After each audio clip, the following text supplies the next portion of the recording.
Bunch of different reasons, you know.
Poetry has been my first introduction to expressing art and feeling. I think that I remember my first poem, and I guess in my teens, I started to own that I'm a poet type of thing. Um, and then once I got to that, then I went to the high school for performing arts and I majored drama, and then acting became like the thing that I do, and then everything else kind of like falls under that umbrella.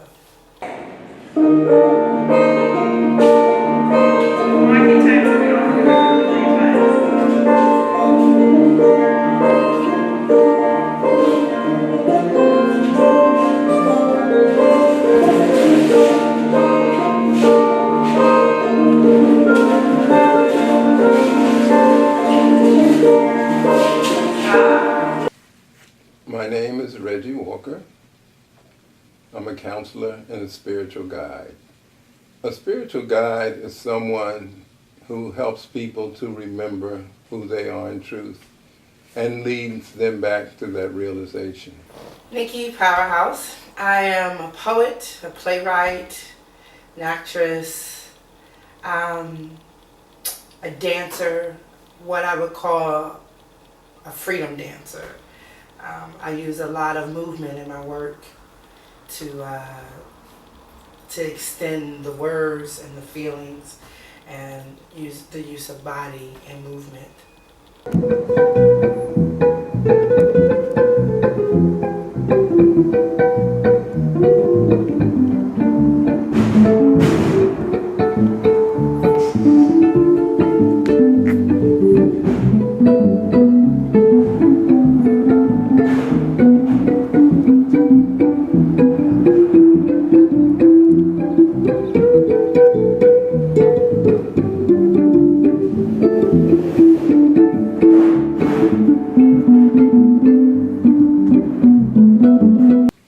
We grow up in a culture, a society, where people are taught to believe that they are their minds, their bodies, and their egos. And what I help them to do is to dispel that lie, I won't call it a myth, but that lie, that misconception of who they are, and to recognize that they are spirit, and then to connect them to that living reality which exists at the source of who they are within themselves. My name's Cairo Miles, and yeah, I'm an artist.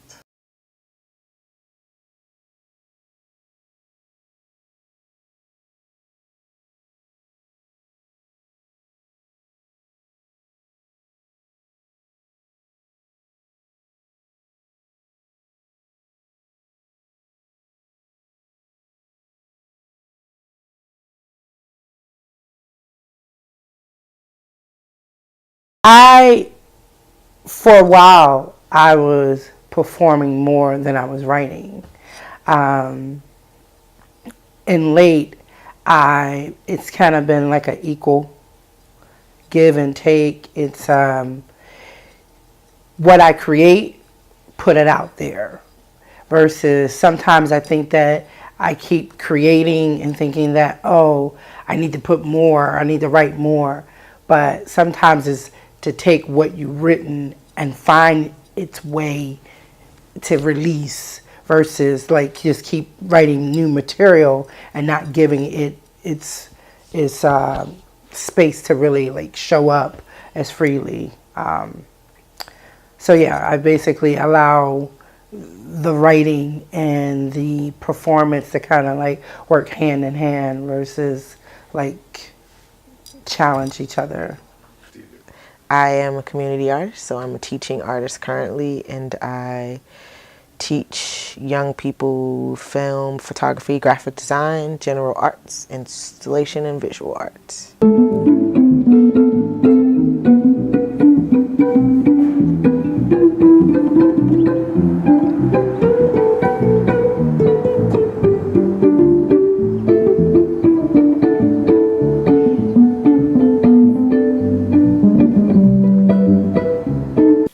I think basically it's to take people through the steps of knowing that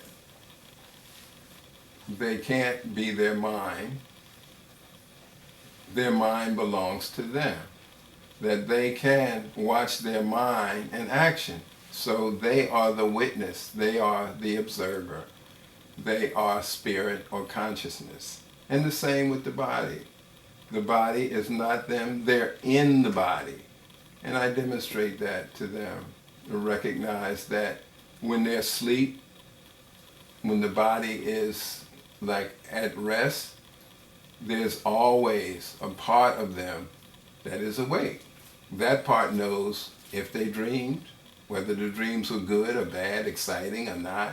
So they begin to recognize that there is a difference between who they are and what they're in, namely the body and the mind and the ego. They start to recognize that the ego is a creation of the mind, and that is the Trojan horse of the mind, that it operates to fulfill the desires of the mind. And we get caught up in that.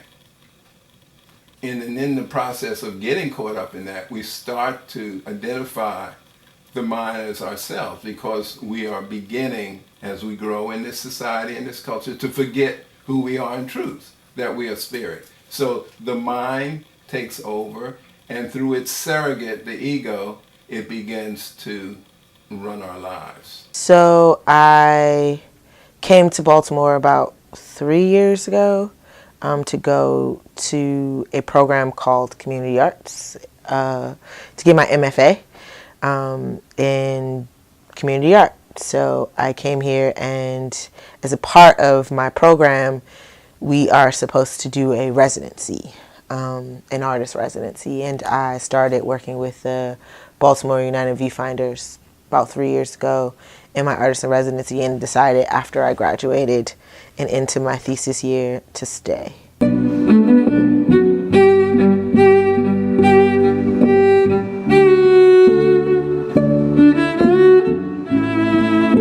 You are the rainmaker. Our power again, our true identity, recognizing who we are and the power that we inherently have. And this insights, the inner genie hears the magic words, I am, and it is done. I am the norm. I am the source of happiness. It's things like that. You alone are ultimately responsible for who you are and the quality of your life. When I did my audition for the high school for creative and performing arts, my poems, my monologues memorized was one in Tashaki Shange for Colored Girls, and one of the no assistants. And then there was Agnes of God. And having that being my emotional space at 15 years old, I didn't realize what no assistance meant. You water the plant your damn self. Like, I didn't know, but I think that once I got the the response from the directors, I found that, like, wow, this is cool. Like, you have like this character and you have all this emotional life in this character, and you're telling the story and you're feeling all these things, but you still have to get the story out, which was like fascinating to me. Listen, what did you know say? It was almost violent in a good way. Don't be careful with that. Sexy violence.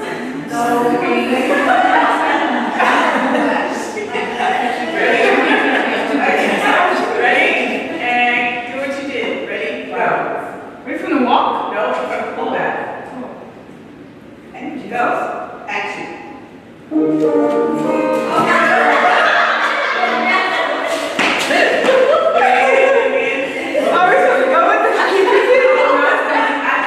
Is crime and punishment. We all have a definition of what that means in our minds, because we've heard that title before somewhere. And then the insight says, when you break the will of another, you both become cripples.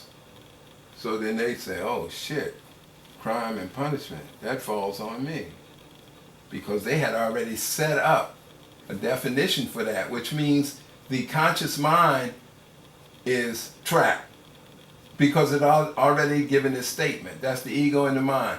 And then I go, whoosh, and they can't deny it because it goes right by that, right to the heart of who they are. When you break the will of another, you both become cripples. So if you're there, it's going to hit you. I Am is a global idea. I want to take it from Philly to New York to Africa to different places. I think that that have this idea of connecting people and celebrating celebrating stories, and this one that I'm doing it in New York is a universal solo festival. So it's only for solo artists. So like, I found a place where not only that it's a place where I can perform, but it's other people around the world that's coming to this festival, which is an off-Broadway production. So my hope is to have a longer run, in terms of like a 1 week run or some in different places. I think that and my other goal is to give people, like Spartan young people or women, opportunity to write their own story or journey to I Am. How they get to learn and accept and discover their I Am. I think that working with viewfinders and working in East Baltimore in particular changed my artwork. One, it reminds me to create. So I'm an installation artist. I build large, like, altar spaces, and I am a visual artist and I'm a poet. It reminds me of the importance of like utilizing art to actually change my own conditions, because I can't preach it if I don't actually employ it in my own life. So I think that's one thing that it taught me, but it also taught me that art is a really, like, as free as it sometimes seems. You are in a community where the option to have an imagination, the option to create is stifled and also made very hard, like inaccessible. You realize like how privileged you are. So I think for me that was the biggest part of it.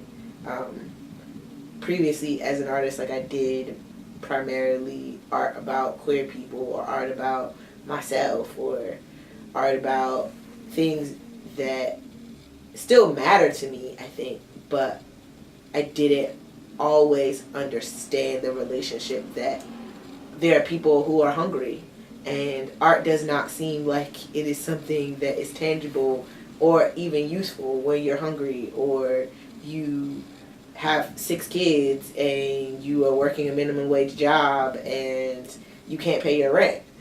Art doesn't seem like it is something that, it seems like a frivolous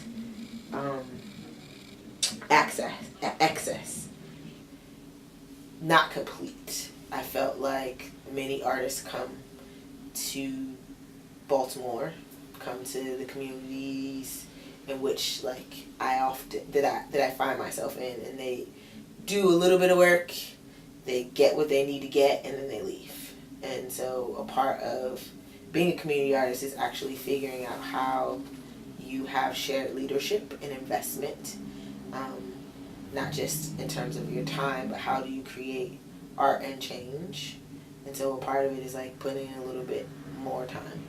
So that's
So I think that Baltimore is a very interesting annex of poverty and wealth.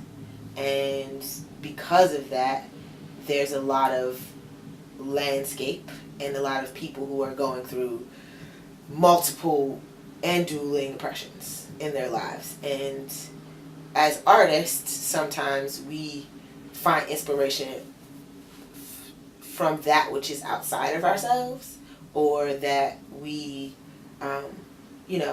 want to see the happening thing.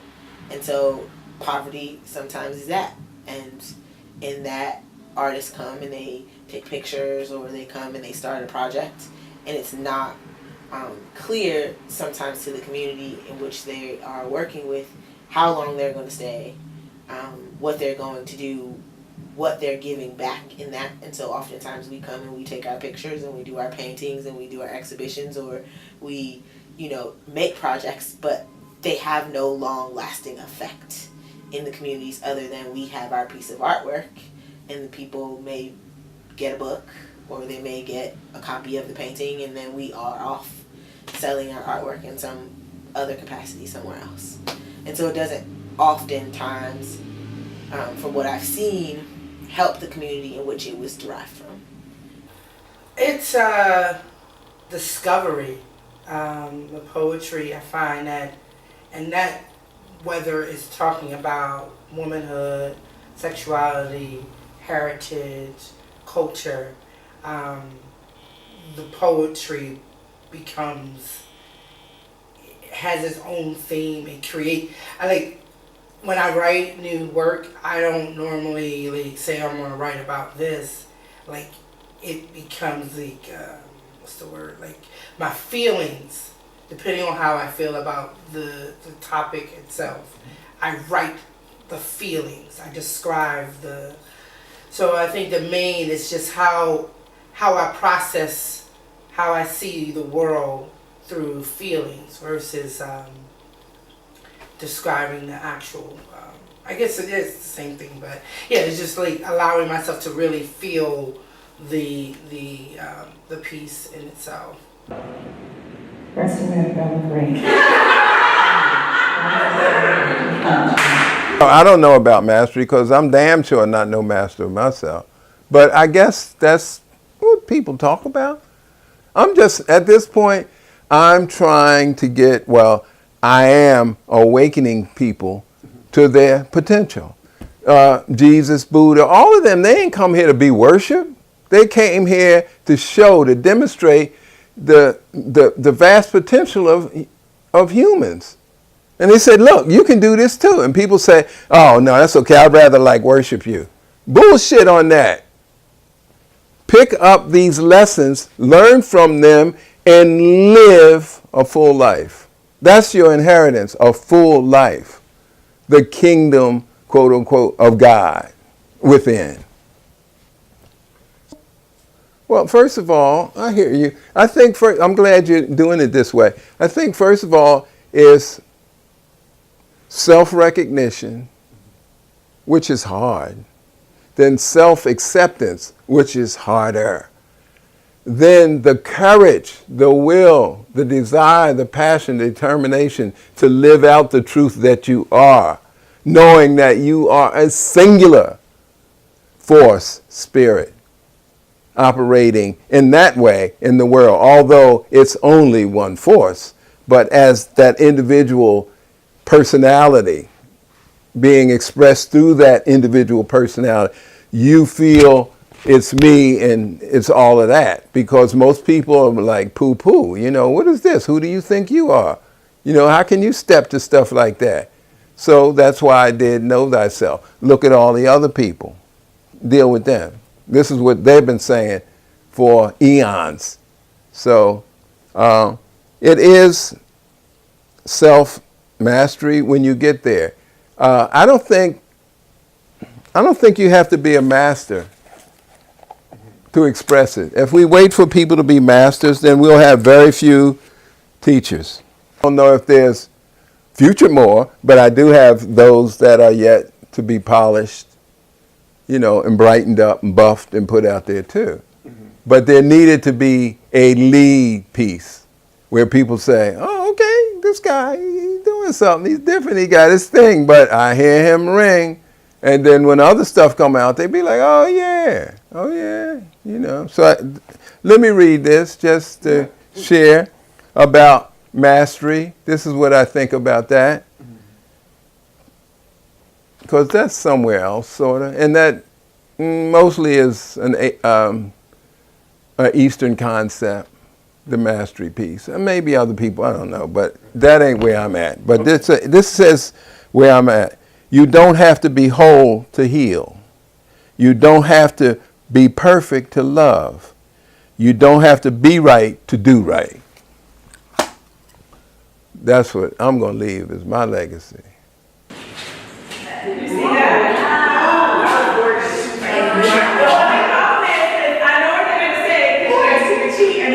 Try to do in my work is to do art that is socially engaged, but also that changes not only myself, but also the community in which it serves, and also that there's shared leadership. So when I leave, the things that I can create, that I create, some facet of it, if not the whole thing, can be sustained not by me. So shared leadership is basically taking what, for me as an artist, what is personal.